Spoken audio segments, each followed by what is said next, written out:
va ouvrir la boîte. C'est comme on a pas d'eau. Vous avez vu quoi là? Racine. Hein? Hein? Racine. Voilà. C'est cette racine, il faut éviter de tirer. Cassé. Parce que si vous tirez, il va casser. Ok? Regarde la racine, il part. Vous avez compté les feuilles au moins? Il y a combien de feuilles? 3. Voilà. Arrivés à maturité, ces plants vont être aujourd'hui plantés par les élèves du cycle 3 du centre scolaire catholique de Puebo. Ces plants, les enfants les connaissent déjà. Ce sont en effet les propagules qu'ils avaient mis en pot l'année dernière. Pour disposer d'eau tout le temps, le point de plantation est choisi stratégiquement.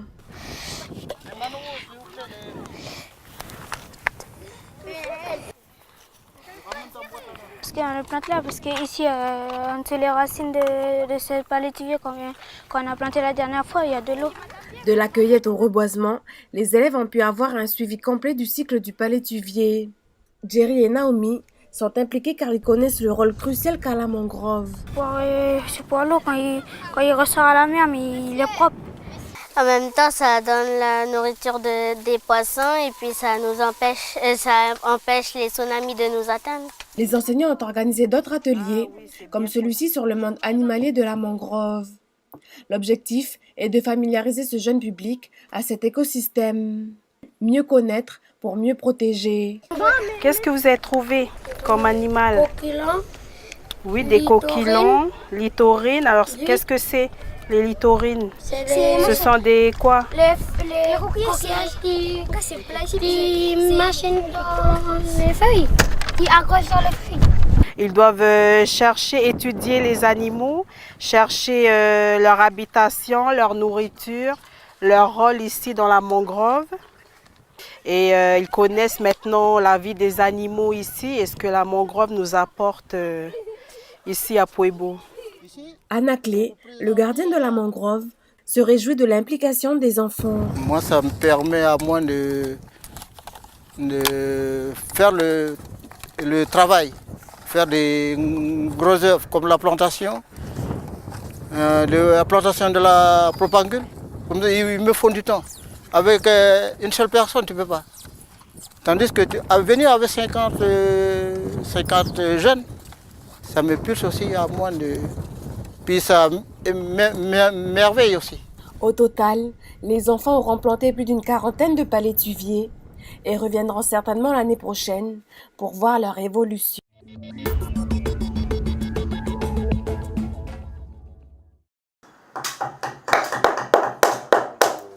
J'ai fait un petit chambranle pour mettre dans ma cour, pour décorer la maison.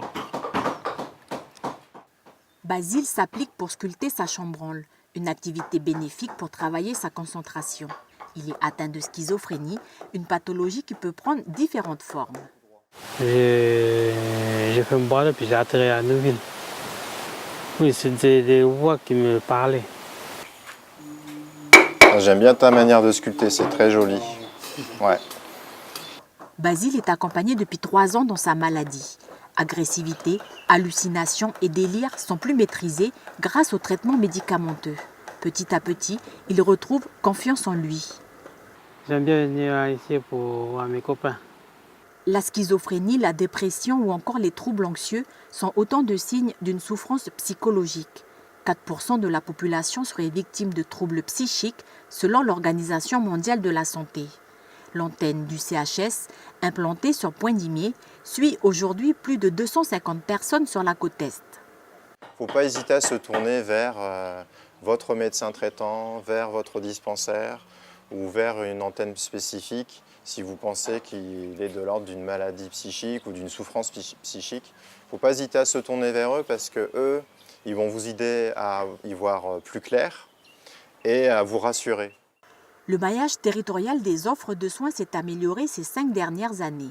Des services de consultation dans les centres médico-psychologiques et à domicile ont été déployés. Mais l'offre reste inégale et peu connue du grand public.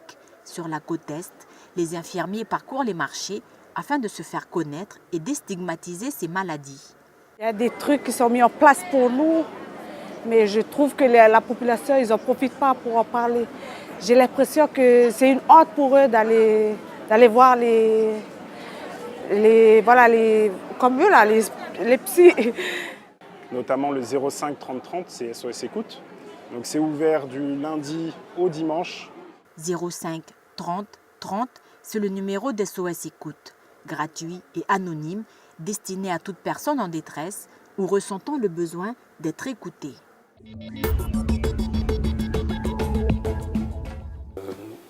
Donc j'ai choisi cette maison parce qu'elle était entièrement de plein pied. Pour moi c'était important, c'est parce que bon, je peux avoir des problèmes pour marcher par exemple. Pour moi c'est important d'être de plein pied, d'avoir pas de voisins, pas de mur mitoyen. Pour moi c'était important aussi. Pas de mur mitoyen pour Patrick Toussiro, car il a du mal à supporter le bruit. C'est l'un des symptômes de la maladie de Parkinson, diagnostiquée pour lui il y a 7 ans. Depuis, les gestes quotidiens deviennent de plus en plus difficiles à réaliser. C'est pourquoi il a demandé un aidant professionnel pour le soulager. Problème, la lenteur administrative. Je vais avoir droit à 5 heures par semaine d'aide à domicile qui va être variée. Ça va aller du ménage au jardinage. Tout ça, c'est assez long quand même à mettre en place parce qu'il faut déjà environ, il me semble, environ 2 mois pour la mise en place du dossier pour reconnaître le taux de handicap. Là, environ encore 2 mois pour savoir quelle part va être payée par mois et quelle autre part va être payée par la CAFAT. Patrick Toussiro fait partie de l'unique association qui aide les malades atteints de Parkinson, l'APMC.